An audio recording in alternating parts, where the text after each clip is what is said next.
میں نے جس طرح کہا تھا کہ امام بخاری کا قول بھی 100% درست اور امام ابو حنیفہ کا بھی 100% درست ثابت کیا کہ نہیں، اسی طرح میں کہتا ہوں جو حضور کو بشر کہتے ہیں وہ بھی 100% درست، جو حضور کو نور کہتے ہیں وہ بھی 100% درست۔ مطلب کیا ہے؟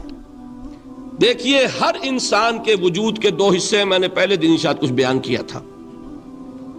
ایک خاکی وجود، اور اینیمل بینگ جو حیوان ہے ہمارا، ایک وہ روح ربانی جو اس میں پھونکی گئی۔ آدم میں جب وہ روح پھونکی گئی تب وہ مسجود ملائک بنے۔ فَإِذَا سَوَّيْتُهُ وَنَفَخْتُ فِيهِ مِن رُوحِي فَقَعُوا لَهُ سَاجِدِينَ۔ دو جگہ آئے تھے قرآن مجید میں ایک شوشے کے فرق کے بغیر، سورہ حجر اور سورہ صاد۔ جب میں اس کو پوری طرح تیار کر لوں اور اس میں اپنی روح میں سے پھونک دوں تو گر پڑنا اس کے سامنے سجدے میں۔ ہمارا جو خاکی وجود ہے وہ ظلمانی ہے، اور جو ہمارا روحانی وجود ہے وہ نورانی ہے۔ اس کی نسبت کس سے ہے؟ اللہ سے۔ بات سمجھ میں آئی؟ لیکن ہم نے اپنے اس نورانی وجود کو اپنے خاکی ظلمانی وجود میں دفن کیا ہوا ہے، اور محمد الرسول اللہ صلی اللہ علیہ وسلم کا وہ نورانی وجود آپ کے اس خاکی وجود پر اس درجے غالب تھا کہ وہ خاکی وجود معدوم کے درجے میں ہے، لیکن وہ حضور صلی اللہ علیہ وسلم پر اثر انداز نہیں ہو سکتا۔ وہی خاکی وجود ہے جسے ہم نفس کہتے ہیں۔ نفس غلبہ کر سکتا ہے محمد پر صلی اللہ علیہ وسلم۔ حضور کی شخصیت کی نورانیت نے آپ کی شخصیت کے خاکی وجود کا احاطہ کیا ہوا، ہماری شخصیت کی ظلمانیت نے ہماری اس نورانیت کو گل کیا ہوا، دفن کیا ہوا، چھپایا ہوا ہے۔ بس یہ فرق ہے۔ انہیں آپ کہہ لیں نور، صحیح ہے، ان کی نورانیت غالب ہے۔ یہی بات ہے جو حضور نے اس طرح سمجھائی۔ دیکھو، ہر انسان کے ساتھ ایک شیطان ہوتا ہے۔ اب کسی صحابی نے بڑی جرت سے کام لیا، پوچھ لیا حضور کہ آپ کے ساتھ بھی ہے؟ ہر انسان کے ساتھ جو کہا نا، تو انسان تو ہے آپ بھی، جو کہ آپ کے ساتھ بھی ہے۔ آپ نے فرمایا ہے، لیکن میں نے اسے مسلمان کر رکھا۔ بات ختم ہو گئی۔ نفی نہیں ہے، وہ میرے تابع ہے، میرا مطیع ہے، مجھے غضب نہیں پہنچا سکتا۔ ہے تو صحیح، لیکن نہ ہونے کے درجے میں آ گیا کہ نہیں؟ یہ ہے فرق سارا۔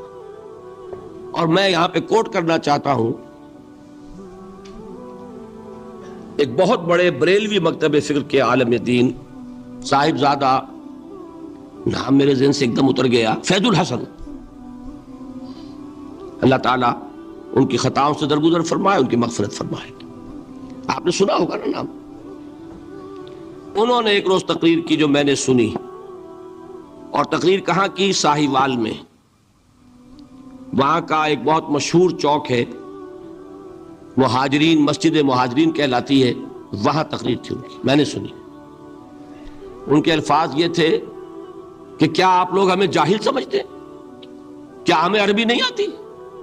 کیا ہم نے قرآن نہیں پڑھا جس میں بار بار یہ لکھا ہوا ہے کہ حضور بشر ہیں؟ حضور بشر ہیں، لیکن اصل میں ہم حضور کی بشریت کو نمایاں کرنے کو سوء ادب سمجھتے ہیں۔ بات سمجھیے آپ نے، اس قدر پیاری بات ہے۔ انہوں نے کہا کہ آپ کے باپ کا نام کیا ہے؟ عبد الرحمن۔ آپ عبد الرحمن کہہ کے پکارتے ہیں انہیں؟ ابا جان۔ ابھی آپ نے وہ آیات سنی، حضرت ابراہیم نے اپنے مشرک باپ کو یا ابت، یا ابت، بڑا پیارا ترجمہ کیا، ابا جان، ابا جان۔ کیا نام لیں گے؟ آپ کے باپ کا نام ہے، نام نہیں لیتے آپ، کیوں؟ ادب کی وجہ سے۔ اسی وجہ سے ہم در حقیقت حضور کی بشریت کو نمایاں کرنے کو سوء ادب سمجھتے ہیں، ورنہ کوئی ہم جاہل ہیں، ہمیں عربی نہیں آتی، ہم نے قرآن نہیں پڑھا، ہم جانتے ہیں کہ وہ بشر۔ بات سمجھ میں آئی؟ کتنی آسانی سے مسئلہ حل ہوتا، بشرطے کہ نیت حل کرنے کی ہو۔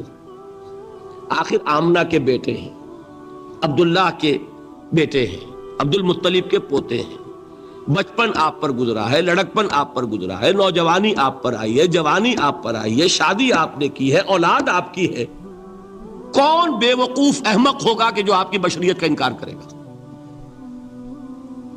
لیکن یہ کہ جس طریقے سے اس کو بیان کیا جاتا ہے وہ ایک مسئلہ بن گیا اختلافی، وہ رد و قضا اور کھینچ تان، اور اس میں بھی سمجھ لیجئے مثلکم پر جو ایمفیسس بعض حضرات دے دیتے ہیں اپنے توحیدی، جو ان کے اندر ایک مزاج ہے، اللہ تعالیٰ ان کے مزاج کو اور پختہ کرے، لیکن اس میں بھی مبالغہ کیا جاتا ہے۔ ایک حدیث مجھ سے سنیے جس میں حضور نے مثل کا انکار کیا۔ مثلکم کا مطلب اگر کسی نے یہ سمجھا کہ بالکل ہم جیسے ہیں تو بہت بڑی مغالطے میں۔ حضور صوم وصال سے منع فرماتے تھے، خود رکھتے تھے۔ صوم وصال کیا ہے؟ آج روزہ رکھا، شام کو افطار نہیں کیا، وہی روزہ رات بھر چل رہا ہے، اگلے دن بھی چل رہا ہے، شام تک کو جا کے پھر کھولا تو 2 دن کا صوم وصال ہو گیا۔ اگلے دن بھی نہیں کھولا، چلا تو 72 گھنٹے کا صوم وصال ہو گیا۔ یہ کیا ہے؟ صوم وصال۔ خود رکھتے تھے اور صحابہ کو روکا۔ صحابہ میں سے کسی نے ہمت کر لی، حضور آپ خود رکھتے ہمیں روکتے؟ فرماتے ہیں ایکم مثلی، تم میں سے کون مجھ جیسا ہے؟ ابھی تو عند ربی، میں تو اپنے رب کے پاس رات گزارتا ہوں، ہوا یطعمنی ویسقین، وہ مجھے کھلاتا ہے پلاتا ہے۔ بتائیے کون ہے جو اس کا دعویٰ کرے گا؟ حضور کے خصائص ہیں۔ حضور خود فرماتے ہیں تم صرف سامنے سے دیکھتے ہو، میں پیچھے سے بھی دیکھتا ہوں۔ کہاں ہوا وہ مثلیت؟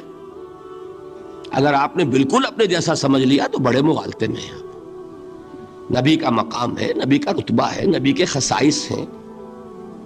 آپ سو گئے تو آپ کی نیند، آپ کی وضو ٹوٹ گئی اور نبی سو گیا تو کہاں گئی مثلیت؟ پھر مثل اس معنی میں کہ بشر ہیں، نسل آدم سے ہیں، اس میں کوئی شک نہیں، اس معنی میں مثل ٹھیک ہے، قل انما انا بشر مثلکم، لیکن ہر اعتبار سے تو نہیں۔ سب سے بڑا فرق یہی ہے کہ وہی آ رہی ہے، معراج پہ تشریف لے گئے ہیں، اس دنیا میں بیٹھے ہوئے بھی جنت کا مشاہدہ فرما لیتے ہیں، کرا دیا جاتا ہے، دوزخ کا مشاہدہ کرایا جاتا ہے،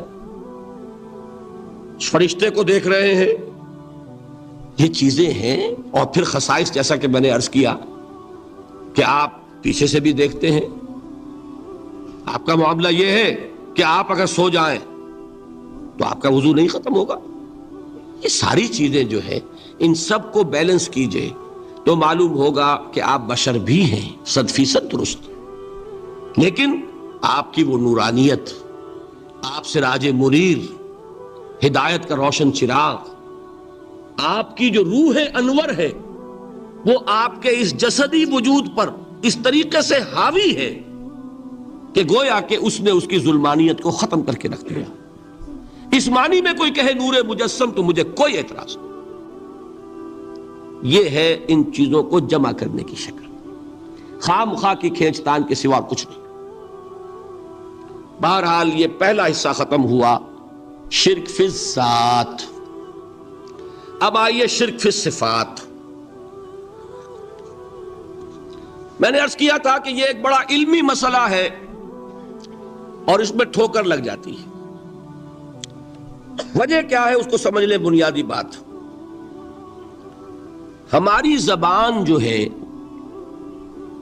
وہ بہت محدود ہے۔ ہماری ہی زبان ہے جسے اللہ نے ذریعہ بنایا اپنی ہدایت کا، ورنہ ہمارے پلے نہ پڑتی بات، ظاہر ہے نا۔ لیکن ہماری زبان کی محدودیت ہے۔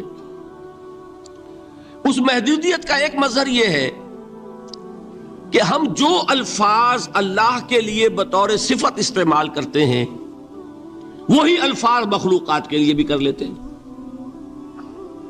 اللہ موجود، ہم بھی موجود۔ اللہ زندہ، ہم بھی زندہ۔ اللہ علیم، تو انسان علیم بھی علیم نہیں، علامہ بھی ہے کہ نہیں؟ یہ تو بڑا مبالغے کا لفظ ہے۔